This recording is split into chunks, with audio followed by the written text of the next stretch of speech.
Journalism ఉందండి ఇంకా.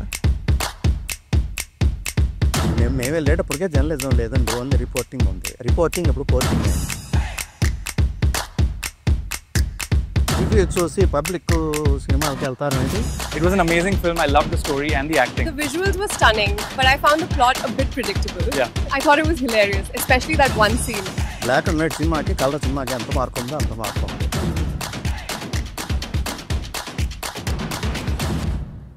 చిన్నాడికి ముసలాడికి ఎంత మార్పు ఉందో అంత మార్పు ఉంది.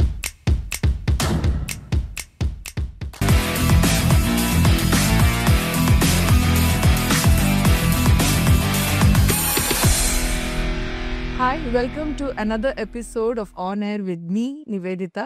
నాతో ఈరోజు పాటు ఉన్నారు Uma Maheswararao sir, very senior journalist. And sir Eenadu అన్ని వర్టికల్స్లో he's been part of, he still part of Eenadu group. 45 years అని చెప్పొచ్చు ఇండస్ట్రీలో. అంటే Eenadu paper, Sitara, ETV, Ramoji film సిటీకి హీజ్ పిఆర్ఓ, అలాగే film censor board member, state and సెంటర్లో జ్యూరీ మెంబర్, అలాగే చిల్డ్రన్ ఫిల్మ్ ఫెస్టివల్కి కూడా jury member, and Indian committee at Oscars లో కూడా you were a member, jury member in that. And NFDC ఏదైతే మనకు తెలుసు, మనం national federation of cinema, he's also the story evaluator. So I welcome sir on air sir. Sir, your journey has been so long. అంటే మీరు ఒక evolution of journalism చూసారు when you entered the journalism scene. అంటే అప్పటికి ఇప్పుడు journalism మీ ప్రకారం మారిందా? చాలా మారిందా? కొద్దిగా మారిందా? చాలా మారిందన్న జర్నలిజం. చాలా మామూలుగా మారడం కాదు, అది రకరకాలుగా వెళ్ళిపోయింది. అది టెక్నికల్గా కావచ్చు, మామూలు ఈ మోరల్గానూ అవ్వచ్చు. చాలా మార్పులు వచ్చేసినాయి. అంటే మనం ఆపలేని మార్పులు, తప్పని మార్పులు అయినప్పుడు కొన్ని ఇక మనం అట్లా రకరకాలుగా ఉంది అది. సో మనం we have to evolve with the changes అని అంటారు. ఇండివిజువల్స్ హ్యాండ్లో నుంచి కార్పొరేట్ స్టేట్లోకి వెళ్ళి, కార్పొరేట్ నుంచి మళ్ళీ ఇప్పుడు కొంతమంది ఇండివిజువల్స్ చేతిలోకి వచ్చేసింది. అవును, అట్లా స్థానాలు మారుతుంది, స్థాయిలో మారుతుంది, రంగులు మారినాయి, హంగులు మారి. అంటే ఒకప్పుడు ఒక స్టోరీ అని చెప్తే ఒక పేజ్, సెంటర్ పేజ్ అలా ఉండేది. ఇప్పుడు ఎంత మనం షార్ట్ గా సింపుల్ గా రాస్తామో అదే ఇప్పుడు అంతే. ఇప్పుడు ఏం రాసినా కూడా మెయిన్ పేజేనండి, ఫ్రంట్ పేజ్ వాల్యూ ఇవ్వాల్సిందే. ఫ్రంట్ పేజే ఎంత రాసి అందు కాకుండా కంటెంట్ ఏంటి, అందులో ఏం జరుగుతుంది అనేది క్లియర్గా ఆడియన్స్ మైండ్లోకి వెళ్ళిపోవాలి. సో మీరు ఇది డెమోక్రటైజేషన్ ఆఫ్ జర్నలిజం అని అంటారా? డెమోక్రటైజేషన్ అంటే అది ఇక అవసరం జర్నలిజానికి లేదండి. బాధ్యతలు, బరువులు మోసినంతకాలం దాని అవసరం లేదు.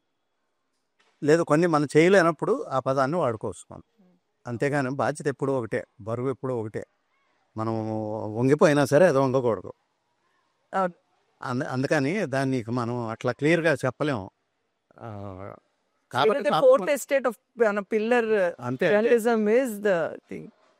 ఒకప్పుడు మూల స్తంభం అండి ఇది, ఇప్పుడు మూలబడ్డ స్తంభం.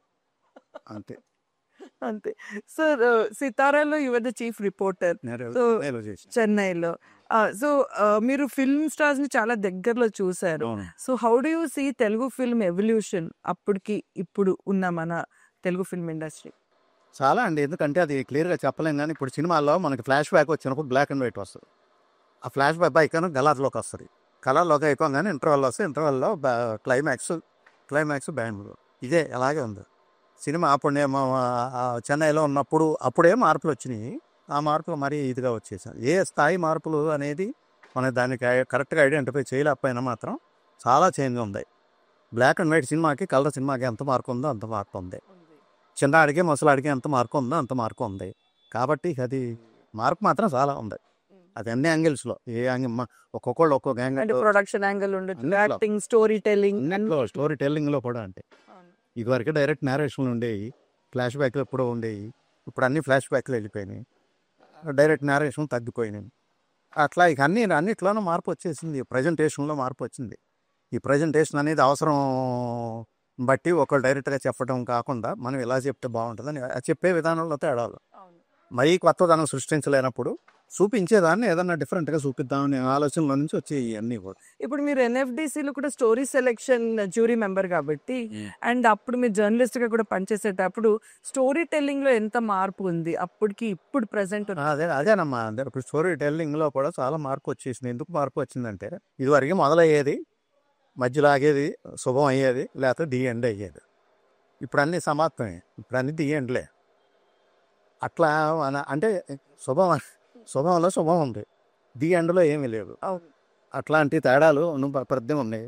కాకపోతే ఇదివరకు ఏంటంటే మనం ఎక్కడో మొదలు పెట్టేవాళ్ళు, ఫ్లాష్ బ్యాక్లు ఉండేవి కదా, డైరెక్ట్ సబ్జెక్ట్ వచ్చేది, సబ్జెక్ట్లో మొదలు ఆ కథతో పాటు మనం ఇన్వాల్వ్ అయ్యేవాళ్ళం, మనం కూడా జర్నీ చేసేవాళ్ళం. యా, చిన్న హీరో చిన్నపిల్లాడు, మనం చిన్నపిల్లాడు అయ్యేవాళ్ళం, కుర్రాడు పెద్దాడు, పెళ్లి చూపులకి వెళ్ళాడు, పెళ్లి చేసుకున్నాడు, సంసారంలో పడ్డాడు. So more family oriented type ఉండేది, ఫ్యామిలీ ఓరియంటెడ్ అండ్ ఇష్యూస్ కూడా ఉండేది. ఇష్యూస్ ఉండేవి. ప్లస్ మెయిన్ ఆ రోజుల్లో అండి ఈ సోషల్ అవేర్నెస్ అనేది ఒకటి కనిపించేదండి ఆ సినిమాల్లో. ఒకప్పుడు మనం చిన్నప్పుడు మరి చూసుకుంటే ప్రతి సినిమాలో ఒక దేశభక్తి గీతం ఉండేది, అవును. కొన్ని సినిమాల్లో విప్లవ గీతం ఉండేది, కొన్ని సినిమాల్లో ఈ సామాజిక బాధ్యతను గుర్తు అదే చేసే ఇష్యూస్ ఉండొచ్చు, like it can be women issue ఉండొచ్చు, అన్ని రైతు రకాల ఇష్యూ, అన్ఎంప్లాయ్మెంట్ ఇష్యూ, ఇలా డిఫరెంట్ ఇష్యూస్ ఉండేయండి. అవును. ఆ ఇష్యూస్ ఇవాళ మరి వాటి కోసం సపరేట్గా ఎవరు అవార్డుల కోసం తీసే సినిమాలు తప్పితే జనం కోసం తీసే సినిమాల్లో అవి ఉండలేదు. అంటే ఇప్పుడు ఈ మధ్య ఎలా అయిపోయిందంటే జనాలు ఇది ఒక సోది అని ఆ టైప్ అదే నేను అది ఎందుకు వచ్చింది, ఇండస్ట్రీ తప్పు కాదు, వాళ్ళ తప్పే. పబ్లిక్లో పలానా సినిమాలు తీస్తే మనం చూడటం లేదు, conception pattern of the people. అది అక్కడ వచ్చింది. దానివల్ల ఏమవుతుంది అంటే వీళ్ళు కూడా కరెక్ట్ ప్లాన్ చేయలేకపోతున్నారు. ఇప్పుడు మనం ఉదాహరణ రీసెంట్ డెవలప్మెంట్స్ ప్రకారం మనం మలయాళం సినిమా ఒకటి ఇక్కడ డబ్బింగ్ చేస్తే ఇక్కడ చూస్తున్నాం, అవును. తమిళ సినిమా ఒకటి డబ్బింగ్ చేస్తే చూస్తున్నాం, అదే సినిమా మనం తీస్తామంటే చూడట్లేదు. అవును. కారణం ఏంటంటే మనం చెప్పలేదు. అంటే ఇప్పుడు if you look at it, Malayalam film industry is ఒక ఫ్రెంచ్ ఆఫ్ ఇండియన్ ఫిల్మ్ అని చెప్తారు, Indian film industry. Tamil industry is very interesting. ఇప్పుడు ధనుష్ ఒక out and out commercial also he'll do, but out and out issue also he will do. అంటే he's also very అంటే lower grass root level hero కూడా represent చేస్తాడు, suit boot వేసుకొని కూడా he's there. But ఎందుకు మన Telugu film industry is not doing it? అదేనండి difference, audience చూడకపోవటమే, ఏమీ లేదు. ఇప్పుడు ఒక క్యారెక్టర్ చిన్న వచ్చేసి ఏదో గాజులు అమ్మాయి క్యారెక్టర్ మన తమిళ ఇండస్ట్రీ ఉందనుకోండి, ఈ రోజు కూడా వాళ్ళ ప్రతి సినిమాలో కనీసం కొన్ని చోట్ల నేటివిటీ కనపడుతుంది. నేటివిటీ అంటే వాళ్ళు తమిళియన్స్ ఎలా ఉంటారు, లుంగి పెట్టుకొని. ఇప్పుడు మన సినిమాలు పంచె కనపడలేదు కదా, పంచెలు కనపడుతున్నాయి కానీ పంచె కనపడలా. అట్లా ఆ చేంజ్ మనకెందుకో బాగా అడ్వాన్స్ అయిపోయాం అని ఫీలింగో ఏంటో మనకు తెలియదు, కానీ ఆ ఈ నేటివిటీ జోలికి అసలు మనం వెళ్తల్లా. మన వరల్డ్ సినిమాకి వెళ్దామనే ఉద్దేశం కావచ్చు, ఇంకోటి కావచ్చు, ఇంకోటి. వరల్డ్ సినిమాలో కూడా ఈ రోజు కూడా కేరళ కానీ మీరు మలయాళం సినిమాలు కానీ తమిళ సినిమాలు కానీ కాస్త కన్నడ సినిమాలు కానీ చూస్తే మనకు కొంత నేటివిటీ కనపడుతుంది ఎక్కడో చోట, సబ్జెక్ట్లోనో లేకపోతే బ్యాక్గ్రౌండ్స్లోనో లేకపోతే ఎక్కడో చోట కనపడతాయి మనకి. అసలు ఏమీ లేకుండా టోటల్గా మనం ఒక డ్రీమ్స్లో ఉన్నది మనకే ఎక్కువ కనపడం. ఎక్కడన్నా పొరపాటు కొన్ని సినిమాలు తీస్తే ఆ సినిమాలు ఎవరు చూడలేదు, ఎవరు చూడనప్పుడు పెట్టుబడి పెట్టి రిస్క్ చేసే పరిస్థితిలో మనం లేవు. Cinema actually transforms you to another world.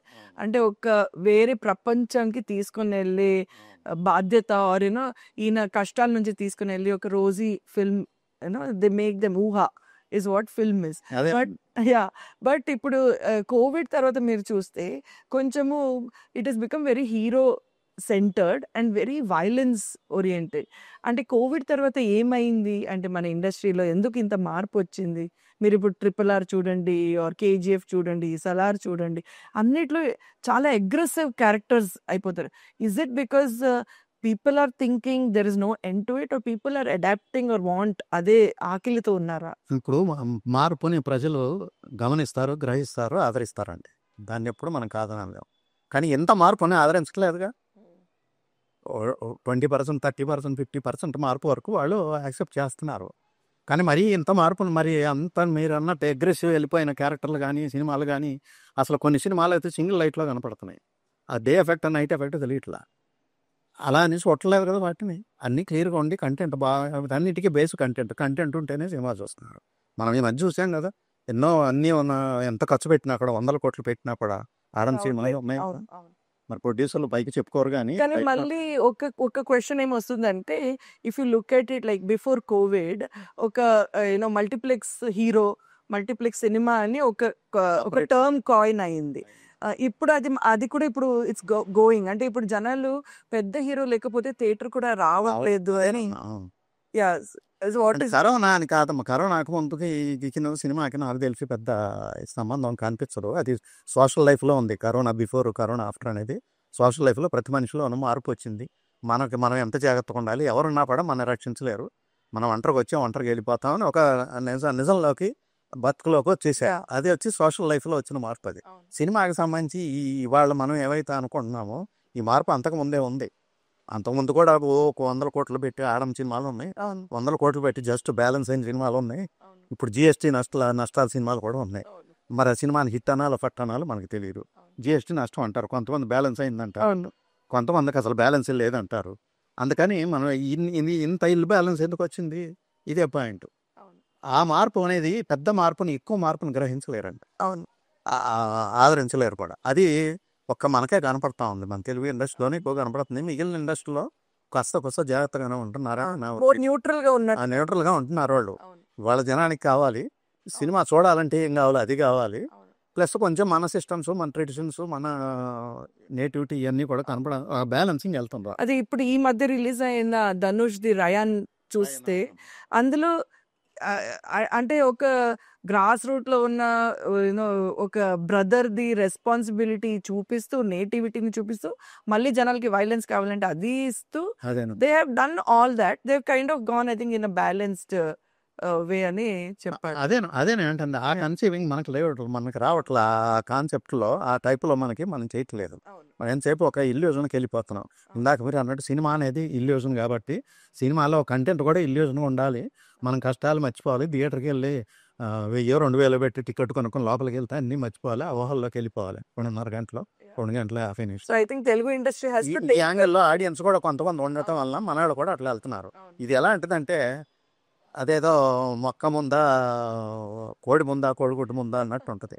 అలా చూస్తున్నారు కాబట్టి మేము ఇలా చేస్తున్నాం అని వీళ్ళు అంటున్నారు. అవును, మీరు ఇలాంటివి చేస్తున్నారు కాబట్టి చూస్తాం, లేకపోతే లేదని వాళ్ళు అంటున్నారు. ఇది ఎవరు తప్పు ఎలాగ అనేది మనం చెప్పాలి. సో ఇప్పుడు మన వాళ్ళు క్రిటిసిజం ని తీసుకుంటున్నారా? And at the same time reviews, ఒకప్పుడు మీరు రాసేటప్పుడు రివ్యూస్ అంటే చాలా ఎదురు చూసేవాళ్ళు, ఈయన ఏం రాశారు. అండ్ డైరెక్టర్స్ కూడా యాక్టర్స్ ఆర్ ప్రొడ్యూసర్స్ పట్టించుకునేవాళ్ళు ఆ రివ్యూస్ ని. అంటే మీరు అప్పుడు నాకు ఒక మాట చెప్పారు, ఏంటి నమ్మకమేగా నమ్మకం లేదు. So how do you see it? ఇవాళ రివ్యూస్కి అసలు వాల్యూ ఉందని నేను అనుకోవట్లేదు అన్న. ఎందుకంటే టోటల్గా మనకి నేను రాసింది నిజమని గ్యారంటీ లేదు. నా ఫేవర్ అయితే నేను రాయచ్చు, ఏం రాస్తాను, ఫేవర్ కాకపోతే ఏం రాస్తాను, అది నమ్మలేము. ఇది బాగలేదన్నా నమ్మలేము, బాగుందన్నా నమ్మలేము. రివ్యూ చూసి పబ్లిక్ సినిమాలకి వెళ్తారనేది ఫారిన్ కంట్రీస్లో ఉందనుకుంటుంది, అమెరికాలో. మనకు తెలిసి ఇక్కడ ఇండియన్ వరకు, మన సినిమాల వరకు రివ్యూస్కి సంబంధం లేదు. సో అన్ని పెయిడ్ రివ్యూస్ కిందనే అయిపోతున్నాయి. పెయిడ్ కాదు, అదే అమ్మకంలోకి వెళ్ళిపోయింది పరిశ్రమ. కొంతమందికి పరిశ్రమ, కొంతమందికి శ్రమ. ఎప్పుడైతే ఇది పోయిందో ఇటు మీద నమ్మకం అయింది కాబట్టి ఇక మనం వాటిని బేస్ అవ్వకూడదు అనేది ఒక డెసిషన్కి వచ్చేసారు పబ్లిక్. అండ్ మన industry also are they not ready to take criticism? Younger generation, younger directors or younger producers criticism ఒకటమ్మా. క్రిటిసిజంకి వాళ్ళ అన్న ప్రొడక్షన్ సినిమా రిలీజ్ అయ్యే వరకు అందులో ఉందో మనకు తెలియదు. మనం ఎలా క్రిటిసైజ్ చేస్తాం, మంచి చెడు చెప్పలేము. రిలీజ్ అయిపోయింది, కొన్ని రిలీజ్ అయ్యి ఆడతాయి, కొన్ని అయిపోయింది, ఏముంటుంది అప్పుడు అనలైజేషన్ చెప్పి ప్రయోజనం ఉంది. ప్లస్ నెక్స్ట్ వేరే ఏదో తీసుకుంటారు, దానికి ఇది పనికిరాదు. అందుకని మన రివ్యూస్ని మన వాళ్ళు పెద్ద పట్టించుకునే పరిస్థితి లేదు.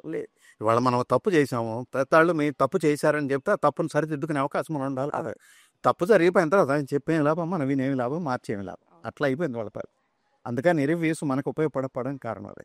పబ్లిక్ కూడా ఏంటంటే వీళ్ళు ఎట్లాగా రాస్తారులే, లేకపోతే ఇట్లాగా వీళ్ళు అది పడత కాబట్టి బాగలేదని రాశారు, వీళ్ళది కాబట్టి బాగుందని రాసుకున్నారు, ఈ ద్వారంలోకి జనం వెళ్ళిపోయారు. అందుకని వాళ్ళు చూడాలనుకుంటే చూస్తారు, లేకపోతే లేదు. నో సీరియస్నెస్ అబౌట్ సీరియస్నెస్ లేదు అసలు. అవును.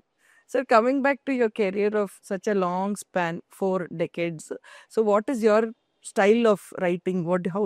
ఎలాంటి మీరు ప్రిఫర్ చేస్తారు రైటింగ్ స్టైల్? ఇందాక జర్నలిజంలో మార్పుల గురించి అడిగారు. మాకు మొదటి నుంచి మా చేసిన సంస్థలు కానీ మాకు మొత్తం డిసిప్లిన్ నేర్పారు. Only positive writing. మనకు మన స్క్రీన్ మీద ఏం కనపడుతుందో మనిషిలో పైకి ఏం కనపడుతుందో అదే రాయాలి. As is. మనం అదే అడగాలి, వాళ్ళు అదే చెప్తారు, అదే రాయాలి. అందులో బెటర్మెంట్ లేకపోతే దానికి ఏమైనా ఫినిషింగ్ టచ్లు ఎలాగ ఏం చేస్తే బాగుంటుంది ఆ రాయడంలో ప్రజెంటేషన్లో డిఫరెన్స్ చూపించాలి తప్పితే క్వశ్చన్ మనలో మనం రాంగ్ క్వశ్చన్లు పర్సనల్ క్వశ్చన్ అడగకూడదు. మా ఒక డిసిప్లిన్లో వచ్చింది జర్నలిస్టులు మేము. అవును. ఈ రోజు వరకే అది జరుగుతుంది. ఇవాళ అది లేదనేది అప్పుడప్పుడు బాధేస్తుంది. అందుకే మీ పర్సనల్ రైటింగ్ ఎలా, what is your preference of your personal life only పర్ఫెక్ట్గా పాజిటివ్గానే ఉండాలండి. పబ్లిక్ జనానికి కనిపించేది పర్సనల్ లైఫ్ ఎప్పుడు మనకు సంబంధం. So what is your style of writing? Me style అంటే మీరు డీటెయిల్గా వెళ్తారా, లేకపోతే అది హెడ్డింగ్ చదివేటప్పుడు వాళ్ళకి అర్థం అయిపోవాలి దెన్ అలా నా, what is your style of writing? అదే you prefer? Only style of writing ఏనండి. సాఫ్ట్గా ఉంటుంది, కామ్గా ఉండాలి. ప్లస్ మనం మనసు పెడితే దాని మీద మధ్యలో ఆపకూడదు. ఇదేదో వస్తుందని మైండ్ డైవర్షన్ అనకూడదు, అందులో ఇన్వాల్వ్ అవ్వాలి. పేజీయో అర పేజీయో పావు పేజో అందులో అది ఫినిష్ చేసేదాకా దాన్ని వదలకూడదు. What is your most memorable article then? మీరు రాసిన ఆర్టికల్స్ మీ ఫేవరెట్ అని చెప్పొచ్చు. ఫేవరెట్ చాలా ఉన్నాయి సార్. ఏదో ఒకటి. నాకు చిరంజీవి గారు చెప్పిన దగ్గర గ్రేటెస్ట్ లేటెస్ట్ అదొక పాయింట్. తర్వాత పిఎల్ నారాయణ గారు ఒక ఆర్టిస్ట్ ఉండేవాడు, ఇప్పుడు లేడు, మీకు తెలిసి ఉండదు. ఆయన చాలా గొప్ప ఆర్టిస్ట్, హీరో కాదు, చాలా గొప్ప ఆర్టిస్ట్. అసలు ఆయన కొన్ని పాయింట్స్ నేను మాకేంటంటే ముందే పిఎల్ నారాయణ గారి దగ్గరికి వెళ్తాం కాబట్టి ఇలా రాసుకుని వెళ్ళాలి అనేది మాకు ఆయన తగ్గట్టు. చిరంజీవి గారి దగ్గరికి వెళ్తాం కాబట్టి ఇలా ఉండాలి, ఈ ప్రశ్న ముందు ప్రిపరేషన్ ఉంటుంది, రాసుకెళ్తాము. క్వశ్చన్ చూసి పిఎల్ నారాయణ గారు అసలు ఏంటో నువ్వు ఈ యాంగిల్లో కూడా ఆలోచిస్తావా అని అడిగాడు. మామూలుగా కనపడుతున్నావు, ఇట్లా ఆలోచిస్తావు అంటే మీ దగ్గరకు వచ్చాం గట్ట అలాగే ఆలోచించాలండి. ఎవరి దగ్గరికి వెళ్ళినప్పుడు వాళ్ళ గురించి ఆలోచించాలి, అలాగే రాయాలి. అదే ఉద్దేశం. అంటే బ్రహ్మాండంగా మెచ్చుకొని నువ్వు రాసుకొని ఏం రాసుకుంటావు అని చెప్పేసి అన్నీ చెప్పేశారు. మా వాళ్ళు మంచి ఇంటర్వ్యూ అయింది, మా వాళ్ళు కూడా బాగా చేశారు. ప్లస్ ఆ రోజు పిఎల్ నారాయణ గారి ఫోటో వేసి తల ఇట్లా తీసి సగం పైకి లేపి అందులోంచి అన్నీ వస్తున్నట్టు పెట్టి ఆ ప్రజెంటేషను అంటే అసలు బ్రెయిన్లోంచి వచ్చి, ఇప్పుడు మనకు నోట్లోంచి వచ్చే మాటలే ఉంటాయి వాళ్ళ ఇంటర్వ్యూస్లో, అదేమో బ్రెయిన్లోంచి వచ్చింది. చాలా క్యారికేచర్ చేశారు వాళ్ళు. అంటే కరెక్ట్గా represent visual representation of the article. అట్లా అంటే అదొకటి నాకు ఇప్పటికీ మర్చిపోలేను. ఇక అలాంటి చాలా ఉన్నాయి. మన ఎన్టీఆర్ గారి గురించి రాశాను, నాగేశ్వరరావు గారి గురించి జర్నలిస్ట్గా ఒక చిన్న గమ్మత్తు అనుభవం. నేను 77లో ఆలు మగలు సినిమా షూటింగ్కి వెళ్ళా, అదే ఈ సితార తరపున వెళ్ళా. 1 వీక్ ఉన్నాం అక్కడ, 2.5 పాటలు షూటింగ్ జరిగిన. అప్పుడు అంతకుముందు నాగేశ్వరరావు గారికి రామకృష్ణ గారు పాడేవాళ్ళు, ఘంటసాల గారు పాడేవాళ్ళు. ఘంటసాల గారు చనిపోయిన తర్వాత రామకృష్ణ గారు పాడాడు. ఈ సినిమాలో ఫస్ట్ టైం రామకృష్ణ గారు కాకుండా బాలసుబ్రహ్మణ్యం గారి చేత పాడించారు. చిగురేసే మొగ్గేసే సొగసంతా పూత పూసే ఇవ్వాలని లేదా ఏమి. అదే ఆయనకి ఎందుకో ఎక్కలేదు నాగేశ్వరరావుకి, అంటే పాటలు బాగాలేదు అంటలే. ఆయన వాయిస్ మ్యాచ్ అవ్వాలి కదా, మన ఘంటసాల గారు అలవాటైన ఫేస్ నాది. తర్వాత ఆ రామకృష్ణ కొంత మ్యాచ్ చేశాడు. ఇది అసలు నా ఫేస్కి నాట్యానికి సపరేట్ అయిపోయింది. అది దాని మీద దాదాపు ఆ వారం రోజులు ఇదే డిస్కషన్. ఏదో ఒక రోజు ఏదో ఒక పూట ఏదో ఒక టాపిక్ మీద ఏం చేసినా చేస్తూ ఉండేవాళ్ళు.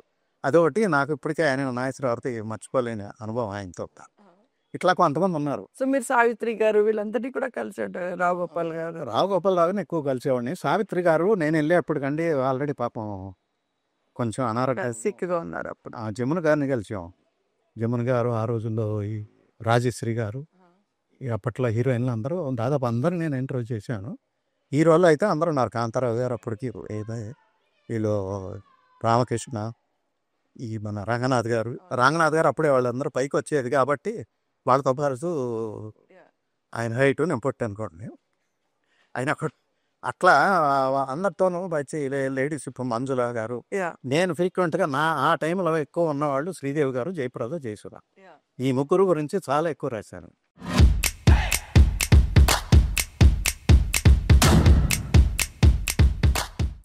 శ్రీదేవి గారు అయితే చాలాసార్లు ఇంటర్వ్యూ అడిగితే, ఏంటి మీకు అన్నీ తెలుసు, నేనేం చెప్పాలి, మా మదర్తో మాట్లాడండి, మీరు మా మదర్తో మాట్లాడి, మీరు ఏ పాజిటివ్గానే రాస్తారు, బాగా నాకు నమ్మకం. నేను నాకు మీరు అడిగిన ప్రశ్న, మన మీద ఆర్టిస్ట్కి నమ్మకం ఉండాలి. ఇంత ఏం మాట్లాడినా రాయాల్సిందే రాస్తాడనే నమ్మకం ఎప్పుడైతే ఉందో ఎవరైనా మనసు తెలిసి మాట్లాడతారు, మనసు మాట్లాడతారు. అమ్మ ఇంత ఏం డేంజర్, పాజిటివ్ చెప్పినా నెగిటివ్ రాస్తాడు అనే ఇది కనుక ఇమేజ్గా ఇంప్రెషన్ కనుక ఉంటే అంటే మాట్లాడు. అట్లా వాళ్ళు అలా ఉండేవాడు. జయప్రద గారు జయసుధ గారు వాళ్ళప్పటికి ఇప్పటికి కూడా ఆ టైంలో వాళ్ళ ముగ్గురు టాప్ హీరో. టాప్. అవును. అవన్నీ ఒక చిన్న అనుభవం వాళ్ళ మీద. అంటే ఈ జర్నలిస్ట్ అనేది వాళ్ళు సపరేట్ అయిపోయిందండి. అవును. ఇండస్ట్రీలో పార్ట్గా ఉండేది ఆ రోజుల్లో. అందరూ ఫ్రీగా మాట్లాడేవాళ్ళు. మనం ఏది అవసరం అయితే అదే రాస్తాం. ఒకవేళ మనకు రాయాలనిపించి వాళ్ళకి ఇంట్రెస్ట్ ఉండదేమో అన్నప్పుడు ఏమండి పాయింట్ రాయాలనుకున్నాను రాయొచ్చు అని అడిగేవాడు. రాయమంటే రాసేవాడు, లేకపోతే అట్లా ఉండేది ఆ రోజుల్లో. అంటే అది అండర్స్టాండింగ్ అది. మనం కూడా పాజిటివ్గా ఉండేవాడు. మీ పర్సనల్ ఫేవరెట్ ఎవరు among the top heroines that you interviewed? అంటే వీళ్ళతో మాట్లాడితే బాగుంది అని అనిపించేది. అందరూ బాగా మాట్లాడారు. అది మర్చిపోయి జయచిత్ర గారు కూడా బాగా ఫ్రీగా మాట్లాడతారు. హీరోలు అప్పట్లో మురళీమోహన్ గారు, చంద్రమోహన్ గారు మరి అసలు చంద్రమోహన్ గారితో అయితే ఆయన ఏదో మాట్లాడతాడు. మనకి మన మీద నమ్మకం ఆయనకి. ఏదో మాట్లాడతాడు అన్ని. సో దాని నుంచి ఫిల్టర్ చేసి మీరు అందులో చేసేది మనకేం కావాలో మనం ఏమి రాయాలో దానికి తగ్గట్టు తీసుకొని రాస్తాం. ఆర్టికల్ తర్వాత చూసి వాళ్ళు హ్యాపీ ఫీల్ అయ్యారు. బాగుంది అని. అట్లా అందరూ ఆ రోజుల్లో అండి మన సీనియర్ ఆర్టిస్టులు ఎవరు కూడా మనకి అంటే ఈ గ్యాపులు ఉండేవి కాదండి. అవును. ఒక ఇంట్లో మనిషిలాగా సొంత మనిషిలాగా చూసేవాళ్ళు. మనకి ఏదైనా ప్రాబ్లం అంటే శారద గారు మర్చిపోయారు. అవును. శారద గారు, దగ్గర అయితే అవును. విజయలలిత గారు, విజయనిర్మల గారు, అవును. అసలు వీళ్ళందరూ కూడా చాలా పద్ధతిగా ఉండేవాళ్ళు. అంటే వాళ్ళు పద్ధతిగా లేరని నేను అంటున్నా. యా. ఆ గ్యాపులు పెరిగిపోయినాయి. ఆ గ్యాపులు ఎందుకు వచ్చిందో నాకు అర్థం కాదు. గ్యాపులు రావాల్సిన అవసరం లేదు. ఎందుకు వస్తాయంటే మన పాజిటివ్ మూమెంట్స్ని బట్టి లేకపోతే నెగిటివ్ మూమెంట్స్ని బట్టి గ్యాపులు వస్తాయి.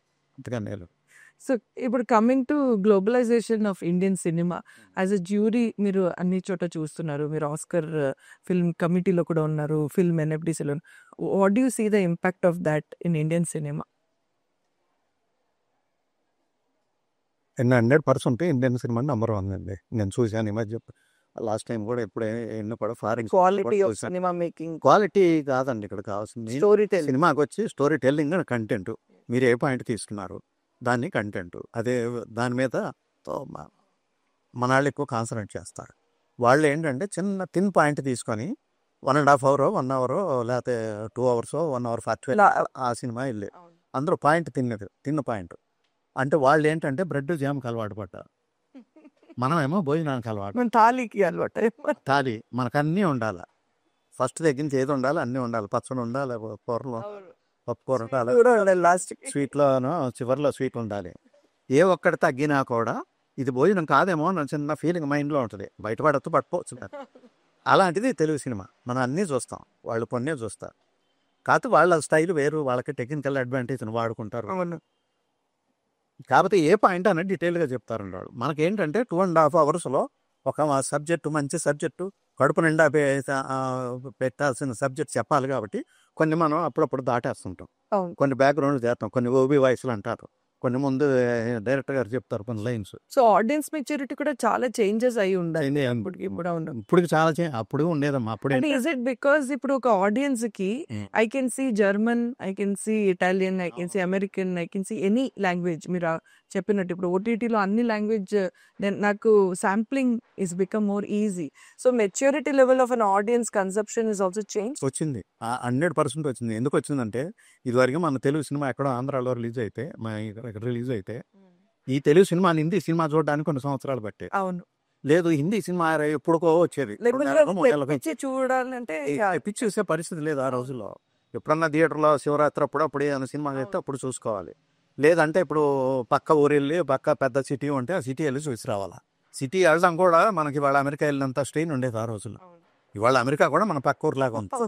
అట్లా ఆ స్ట్రెయిన్ వల్ల ఏమవుతుందంటే ఒక లాంగ్వేజ్ నుంచి ఇంకో లాంగ్వేజ్ చూడడానికి చాలా టైం తీసుకునేది. ఈ టైం తీసుకునే లోపల మన గతాన్ని మర్చిపోయేవారు. ఇవాళ ఏమైందంటే అసలు ముందే చూసేస్తున్నారు. ఇందులో చూసేసి ఇది సినిమా, ఈ ఇన్సిడెంట్ అందులో ఉంది, ఇన్సిడెంట్ కాబట్టి భరద్వాజ గారితో మాట్లాడేటప్పుడు ఏమన్నారంటే పాత డైరెక్టర్స్ కి వర్క్ కొంచెం ఈజీగా ఉండేది, ఇన్స్పిరేషన్ తీసుకోవడానికి. అంటే ఈ క్రియేటివ్ ఫీల్డ్ సర్చ్ అన్ని చోట సేమ్ థింకింగ్ జరుగుతూ ఉంటాయి. వీ కుడ్ టేక్ ఇక్కడ నుంచి కొంచెం ఇన్స్పిరేషన్ ఇక్కడ. ఇప్పుడు ఎలా అయిపోయిందంటే కాపీ రైట్ అదన్నీ బికమ్ ఇప్పుడు ఇంకా ఛాలెంజింగ్ ఉంది అని చెప్తారు ఆయన. ఇవాళ ఇన్స్పిరేషన్ లేదు అసలు, ఓన్లీ కాపీయే. మనం ఇన్స్పిరేషన్ అని చెప్పడానికి లేదు. ఇన్స్పిరేషన్కి మనం ఏం చేయట్లేదు. ఇన్స్పిరేషన్ తీసుకోవడానికి అవతల కూడా మనకి ఛాలెంజింగ్ ఇప్పుడు అదేనండి. నేను ఇప్పుడు లేటెస్ట్ ఏంటంటే ఆ రోజు హీరోలు, హీరోయిన్లు, టెక్నీషియన్లు, డైరెక్టర్లు, ప్రొడ్యూసర్లు అందరికీ కూడా అదొక ప్రొఫెషను.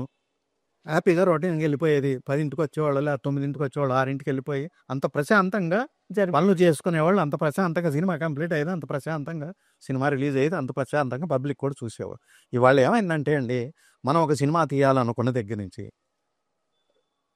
కంప్లీట్ అయ్యే వరకు అన్ని టెన్షన్లే. ప్రతిదీ ఇన్ని టెన్షన్ల మధ్య ఏం చేయాలి? బ్రెయిన్ పెట్టడానికి లేదు. అవును. అసలు బ్రెయిన్ ఏమో ఇంత బ్రెయిన్, ఎవరికైనా ఇంత బ్రెయినే ఉంటుంది, అంతకని పెద్దదే ఉండదు. దాంట్లో ఏమవుతుంది, ఎక్కువ లోడ్ చేయడానికి అవకాశం దొరకట్లా. ఈ లోడ్ కెపాసిటీ మించకపోవడం వల్ల ఏమవుతుంది, ఎక్కడికక్కడ అదొకటి ఇదొకటి ఇలా చేసేసి వంట వండుతున్నాం. ఇప్పుడు మనం వంట వండుతున్నాం, ఒక రైస్తో వండం కదా, అన్నీ వేస్తారు కదా. అలాగే ఒక బిర్యానీ చేయాలంటే డిఫరెంట్ ఐటమ్స్ వేయాలి కదా. అంటే ఇప్పుడు అలా మనం అయిపోయింది. సినిమా చూస్తే ఈవెన్ ఇప్పుడు నెక్స్ట్ వీక్ ఫిల్మ్ రిలీజ్ ఉన్నా ఇంకా రీషూటింగ్ చేస్తున్నారండి. చేస్తున్నారు, ఇంకా కరెక్షన్స్, ఇంకా ఎడిటింగ్ జరుగుతుంది. అదే సెన్సర్ అయిన తర్వాత కూడా కొన్ని ఫిల్మ్స్ ఎడిటింగ్ మార్పులు చేయడం. వరకు ఫైనల్ మిక్సింగ్ అయిపోయిందంటే, కాపీ వచ్చిందంటే That's it. అయిపోయింది. అవును. అంతకుముందు పాట రికార్డ్ చేస్తే అయిపోయింది, ఇక షూటింగ్కి వెళ్ళిందంటే అయిపోయింది. ఇక్కడ ఇవాళ ఫైనల్ మిక్సింగ్లో కూడా ఏదైనా పాటకు కావాలంటే ఇన్స్ట్రుమెంట్ యాడ్ చేస్తున్నారు. ఒక ఇన్స్ట్రుమెంట్ సైలెంట్ చేయాలంటే చేస్తున్నారు. అంటే ఫైనల్ మిక్సింగ్ అయ్యే వరకు కూడా మనకి అంటే అది ఆ ప్రాబ్లం ఎందుకు వచ్చింది అనేది మనం బయటికి చెప్పుకోలేము. మనం అది మన జడ్జిమెంట్ ప్రాబ్లమా, లేకపోతే మనకేం కావాలో మనకి తెలియకపోవడమా ఏంటో తెలియదు. లాస్ట్ మూమెంట్ వరకు కూడా చెక్ జరుగుతుంది. అన్నారు. అవును. జరుగుతుందండి. ఈ మధ్య అయితే సెన్సార్ అయిన తర్వాత కూడా 4 నిమిషాలు తీసామండి, 5 నిమిషాలు తీసామండి అంటున్నా. అవును. అసలు ఆ పరిస్థితి ఎందుకు వస్తుందో అర్థం కావట్లా. ప్లస్ లాస్ట్ మినిట్ వరకు అసలు లెంగ్త్ చెప్పలేకపోతున్నాం, ఎంత వస్తుంది సినిమా అని చెప్పలేకపోతున్నాం. ఇలా రకరకాల ప్రాబ్లమ్స్ ఉన్నాయండి. ఇది ఎవరి తప్పు అనేది మనం పర్టికులర్గా చెప్పకపోయినా కూడా ఆ ల్యాక్ మాత్రం ఉందంటే, అది ఎందుకు ఉంది ఏంటనేది ఎవరికాళ్ళు ఆలోచించుకోవాలి. ఈ ల్యాక్ లేకుండా సినిమాలు తీసే అవకాశం ఉంటే ఈ ప్రాబ్లమ్స్ ఉండవు. అది నేను sir, according to you, what is the future of film journalism? Journalism ఉందండి. ఇంకా మేము వెళ్ళేటప్పటికే జర్నలిజం లేదండి, ఓన్లీ రిపోర్టింగ్ ఉంది. రిపోర్టింగ్ ఇప్పుడు పోర్టింగ్ అయింది, ఆర్య తీశారు కాబట్టి ఇంకా జర్నలిజం అసలు ఇప్పుడు లేదు. ఇప్పుడు మేమందరం జర్నలిస్టులు కాదు, లిస్టులో లేని జర్నలిస్టు. ఇవాళ రిపోర్టర్స్, మేమే రిపోర్టర్స్ అనిపించుకున్నాం. ఇప్పుడు అసలు రిపోర్టింగ్ లేదు, ఓన్లీ పోర్టింగ్. అదే తీసుకెళ్ళి మోయడం, just download it, upload download, అంతే. ఇంకా అసలు కాబట్టి జర్నలిజం అనేది లేదండి అసలు. Sir, looking back at your career, do you think you had a very fulfilling career? Are you happy with your entire journey? అంటే నేను అనుకున్నది వేరు, వచ్చింది వేరమ్మా, జరిగింది వేరు. కాబట్టి మనం ఫుల్ఫిల్ అయ్యిందని నేను చెప్పలేను. కానీ ఏ రూట్లో అయితే వచ్చానో ఆ రూట్లో నేను సక్సెస్, 100%. 100% సక్సెస్. ఇప్పుడు ఈ టైంలో మనం కొంచెం రిటైర్ అయిన తర్వాత, సరే అదే అదే టైర్ అవ్వలేదు, రిటైర్ అది ఉంటే బాగుంది, ఇది ఉంటే బాగుండదు అని అప్పుడప్పుడు అనిపిస్తుంటుంది. కానీ సరే అయిపోయింది, ఇక జనరేషన్ మారిపోయింది, చేంజెస్ వచ్చేసినాయి, అందరూ మారిపోయారు, ఇండస్ట్రీ మారిపోయింది అని చెప్పి మనం ఎక్కడిక్కడ సాటిస్ఫై అవడం. కాకపోతే నేను ఏదైతే అనుకున్నా అంతవరకు సక్సెస్ అయ్యి, అందులో మాత్రం నో డౌట్ అండి. మన మీద కంప్లైంట్ చెప్పే అవకాశాలు కూడా లేదు చెప్పరు కూడా. So, in conclusion, what are your final thoughts on our Indian film? Indian film అంటే Of course, it's made of all languages. Hindi. Now, good thing I say is it's not anymore Telugu film, Bollywood. It's become Indian film, which is a very good. Adoka pedda marpu, and there is an acceptance. So that's why I said Indian film గురించి మీ cinema అభిప్రాయం. అంటే Indian సినిమానే అండి. ఇప్పటికైనా ఏ language అయినా. కంటెంట్లో selection కానీ ఏదైనా కూడా మనదేనండి. కాకపోతే ఇంతకన్నా బెటర్మెంట్ మనం ఏమన్నా చేయగలమా? ఇంతకన్నా ఒకప్పుడు భారతదేశం అన్నట్టు మనకి ఏముండే అవార్డులు వేసి సినిమాలకు వచ్చి వెరీ పూర్ సినిమాలకి, నేటివ్ సినిమాలకి ఓహో ఇండియా అంటే ఇండియా అంటే poor, ఇది ఆకిలితో పీడిస్తున్నది ఆర్ట్ ఫిల్మ్ అనేవాళ్ళు. అవును. ఆర్ట్ ఫిల్మో హార్ట్ ఫిల్మో మనకు తెలియకు. సరే ఆర్ట్ మనం ఏమి చేయడం, డెఫినెట్గా గొప్ప సినిమా అదైతే చాలా మార్పు వచ్చింది. ఇవాళ ఆర్ట్ ఫిల్మ్స్ వస్తున్నాయి, హార్ట్ ఫిల్మ్స్ వస్తున్నాయి, డెఫినెట్గా ఉంది. అంటే కమర్షియల్ సినిమాలకు కూడా కొంచెం ఆర్టిస్టిక్ గానే ఎక్కడో చోట చేస్తున్నారు, ఎవరో పని చేస్తున్నారు, చేసే వాళ్ళని ఉపయోగించుకుంటున్నారు. చేయలేని ఆర్టిస్ట్ని ఇచ్చి మీరు చేయండి అని అంటల్లా. చేయగలిగే ఇదివరకు ఏంటంటే ఎవరైనా సరే ఈ క్యారెక్టర్ అంటే ఏ ఆర్టిస్ట్ వచ్చినా ఇలా చేయాలని ఫిక్స్ అయ్యి ఉండేవారు. ఇవాళ ఏమవుతుందంటే ఒక క్యారెక్టర్ అనుకోండి, దీనికి ఎవరు పనికి వస్తారో మీద ఊహించేసుకుంటున్నారు, ఊహించేసుకున్న ఆర్టిస్ట్ని పెడుతున్నారు. ఆర్టిస్టు ఏం చేస్తాడు అదే. ఇంతకన్నా బెటర్మెంట్ కోసం అని ఎవరు ట్రై చేయాల్సిన అవసరమూ లేదు, చేయట్లేదు కూడా. కాబట్టి అదొక అడ్వాంటేజ్ ఉంది. వాళ్ళు అసలు పెద్ద స్ట్రెయిన్ అవ్వాల్సిన అవసరం లేదు. ఇదివరకు అట్లా కాదండి. మనం డైలాగులు చెప్పాలి, డైలాగు ఒక చోట ఏదో హైలో పిచ్లో చెప్పాలి, కింద లో పిచ్లో చెప్పాలి, దీంతో పాటు ఫేస్ ఎక్స్ప్రెషన్ కోఆర్డినేట్ అవ్వాలి. ఇది అవ్వాలి. ఇవాళ అసలు ఫేస్తో పని లేదుగా మనకేసి, మనకి బేస్ ఉంటే చాలు, ఫేస్ అక్కర్లేదు. అట్లా అయిపోయింది వాళ్ళ. సరే ఫేస్ అంతా వేరే సినిమాకి వెళ్ళిపోయింది, ఒక ఆర్టిస్ట్ కాకుండా సినిమాకి వెళ్ళిపోయింది. ఆ సినిమాలో అన్నీ బాగుంటున్నాయి కాబట్టి వెళ్ళిపోతా ఉన్నాయి. అవును. అది తప్పని నేను అంటలేదు, Yeah. డెఫినెట్గా But it's evolving. అంతే అంతే. ఆ evaluation And we have to accept the move. Have to accept అంతే, మనం యాక్సెప్ట్ చేయాల్సిందే. ఇది కాదు అంటే కుదరదు, ఎందుకంటే ఆ రోజులు బ్లాక్ అండ్ వైట్లో ఉండేది, వాళ్ళ కలర్ వచ్చేసింది, అట్లా వరకు వెళ్ళిపోయింది అది. దాంతోపాటు మనం వెళ్ళకపోతే మనం ఇంట్లో కూర్చోవాలి, వెళ్ళేవాళ్ళని వెళ్ళేవారు, అంతేగాని నువ్వు వెళ్ళేది తప్ప అంటే కుదరదు. Yeah. కాబట్టి అవన్నీ పాయింట్ కాదు. సినిమాల్లోనే నాకెందుకో అంటే మిగిలిన లాంగ్వేజ్లో పడి ఈ మధ్య ఎక్కువ చూశాను నేను, తమిళ, మలయాళం, ఎన్ని సినిమాలు అటు నార్త్ సినిమాలు, భోజ్పూర్ అని వాళ్ళు భోజ్పురి సినిమా ఈ మధ్య బాగానే బాగా చేస్తున్నారు వాళ్ళు. అంటే ఈ మధ్య మన కొంచెం బెంగాలీ ఫిల్మ్ ట్రేస్ వస్తున్నాయి. బెంగాలీ ఫిలిమ్స్, అట్లాగే హిందీ సినిమాలు. అవును. హిందీ వాళ్ళు ఏంటంటే మనం చూసి కొన్ని నేర్చుకుంటున్నారు ఈ మధ్య. అవును, ఎందుకంటే ఇప్పుడు వాళ్ళకి అర్థం కావట్లేదు. లావిష్నెస్ ప్లస్ అంటే మధ్యలో హిందీ సినిమా చాలా డిటాచ్ అయిపోయినట్టు అయిపోయింది, లైక్ లార్జర్ దెన్ లైఫ్ చూపించడం, ప్యాలెషియల్ ఇది. సో మనం వచ్చి దాన్ని మళ్ళీ గ్రాస్ రూట్ కొంచెం తెచ్చాం కాబట్టి, ఇచ్చాం కాబట్టి వాళ్ళు మనం చూసి నేర్చుకునే ప్రయత్నం చేస్తాం. నేర్చుకోవడం అంటే మారే ప్రయత్నం చేస్తాం. స్టోరీ టెల్లింగ్ డెఫినెట్గా అది మనం గర్వపడాల్సిన విషయం. అది అన్నీ ఇప్పుడు ఏమండి, ఇప్పుడు 75% అంతా హ్యాపీ అండి. అవును. కాకపోతే 100% కోసం ఎందుకు ట్రై చేయకూడదు. అవును. ఆ ట్రై చేయడం అనేది ఆ గ్యాప్ ఎవరు చేయాలి, ఎవరు చేస్తారు, ఎప్పుడు చేస్తారు, అంతకు మించి ఏమీ లేదు. కాకపోతే ఓవర్ నైట్ జరిగే మార్పులు కాదు కదా. ఈ 40 50 ఏళ్ళు 80 ఏళ్ళు పట్టింది. 80 ఏళ్ళకి ముందు సినిమా అంటే మోకి. అవును. సినిమాలో థియేటర్లో సినిమా వేస్తే ఒక పక్కన ఒక మనిషి ఉండి అనౌన్స్ చేస్తారు లైవ్. ఇప్పుడు అది లేదు కదా. మనం అసలు మనం ఏమి చెప్పకుండా ఎంత అర్థమైపోతుంది కదా. అది అంత మార్పు వచ్చింది కాబట్టి ఆ మార్పు తగ్గట్టు ఇవాళ మనం సర్వైవ్ అవ్వాలంటే ఏం చేయాలి, దానికి బెటర్మెంట్ ఏం చేయాలి అనేది మనం ఆలోచించాలి తప్పితే మనం ఇంకా పెద్దగా స్ట్రెయిన్ అవ్వాల్సిన అవసరం లేదు. Thank you sir, thank you so much, thank you for your time.